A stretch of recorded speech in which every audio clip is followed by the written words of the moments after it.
శ్రీమతే రామానుజాయ నమః. ఈరోజు మంచి మాట.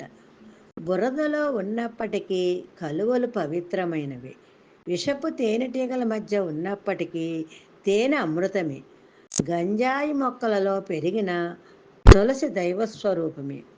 జీవిస్తున్న స్థలాన్ని బట్టి, చుట్టూ ఉండే జనాన్ని బట్టి ఎవరిని అంచనా వేయకూడదు.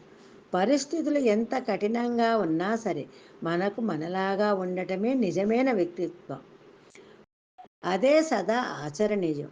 ఈ రోజుల్లో చాలామంది తల్లిదండ్రులు అంటూ ఉంటారు, మా అబ్బాయి చాలా మంచోడండి, కానీ ఫ్రెండ్స్ వల్లే పాడైపోతున్నాడు అని.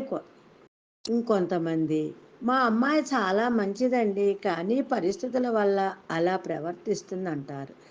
కానీ నిజానికి మనుషుల వల్ల, పరిస్థితి వల్ల మారేది నిజమైన వ్యక్తిత్వం కాదు. ఇది మనం అందరం గుర్తుపెట్టుకోవాలి. మనం ఎక్కడున్నా, ఎవరితో ఉన్నా మన వ్యక్తిత్వాన్ని కాపాడుకోగలిగినప్పుడు నిజమైనటువంటి సన్మార్గంలో ప్రయాణించగలుగుతాం. చిన్నప్పటి నుంచి పిల్లలకి ఇదే నేర్పించాలి. ఒక గిన్నెలో పాలు, నీళ్లు ఎంతలా కలిపి పెట్టిన హంస పాలను మాత్రమే తాగి నీళ్లను వదిలేస్తుంది. అంటే ఒక చిన్న జీవికి ఉన్న విచక్షణా జ్ఞానం మనిషికి ఎందుకు ఉండదు లేదు? అంటే మనిషికి మంచి చెడు రెండు ఎదురైనప్పుడు చెడును స్వీకరించనంతగా మంచిని స్వీకరించటం లేదు. దానికి కారణం ఏంటో తెలుసా? అతని మనస్సు అతని ఆధీనంలో లేదు. కాబట్టి మీ మనస్సుని మీ ఆధీనంలో పెట్టుకోండి. అప్పుడు అన్ని శుభ పరిణామాలే జరుగుతాయి.